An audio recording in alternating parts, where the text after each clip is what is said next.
Hi friends ମୁଁ ଦେବାଶିଷ ଦେଖନ୍ତୁ ଆଜି ସକାଳୁ ଆମର ଖାଇବା ପ୍ରିପେୟାର ହେଇଛି। ସକାଳୁ ଆଜି ଆମର ତ ସାଧା ପଞ୍ଚୁକ ଆରମ୍ଭ ହେଇଗଲା ନା, ତ ଦେଖନ୍ତୁ ଦେଖନ୍ତୁ ରୁଟି ରୁଟି ସାଙ୍ଗରେ ଆଳୁ ଭର୍ତ୍ତା,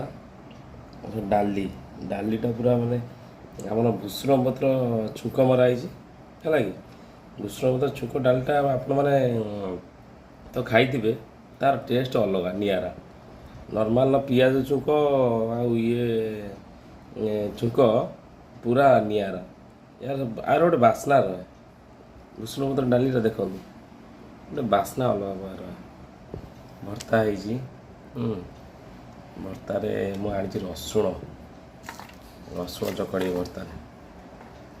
ରସୁଣ 4-5ଟା ସକାଳୁ ଚକଡ଼ି ଖାଇଲେ ଭର୍ତ୍ତାରେ ମୋତେ ଭାରି ବଢ଼ିଆ ଲାଗେ। ଆପଣ ବି ଖାଉଥିବେ, କିନ୍ତୁ ରସୁଣ ଭର୍ତ୍ତାରେ ଚକଡ଼ିଲା ପରେ ତା'ର ଗୋଟେ ଆଳୁ ଭର୍ତ୍ତାରେ ତା'ର ଗୋଟେ ଟେଷ୍ଟ ଅଲଗା ପଳେଇ ଆସେ। ଦେଖନ୍ତୁ ଆଜ୍ଞା, ଆମର ଆଜି ସକାଳୁ ଖାଇବା ତ ଏଇଟା ଆମର ୟୁଟ୍ୟୁବ୍ ଚ୍ୟାନେଲ୍ରେ ଫାଷ୍ଟ ସକାଳର ଘରୋଇ ଖାଇବା ଭିଡ଼ିଓଟା ପକାଇବି ଆଜ୍ଞା।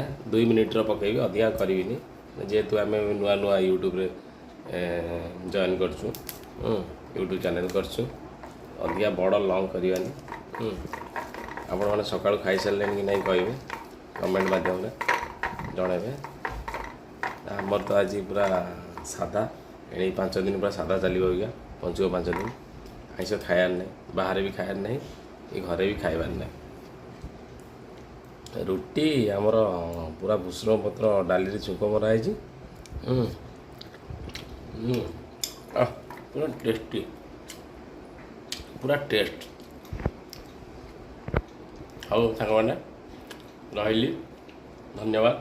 ଯଦି ଭିଡ଼ିଓଟା ଭଲ ଲାଗିଥିବ ସବସ୍କ୍ରାଇବ୍ଟା କରିଦେବେ, ବେଲ୍ ଆଇକନ୍ଟା ଦବାଇଦେବେ। ରହିଲି ସାଙ୍ଗମାନେ।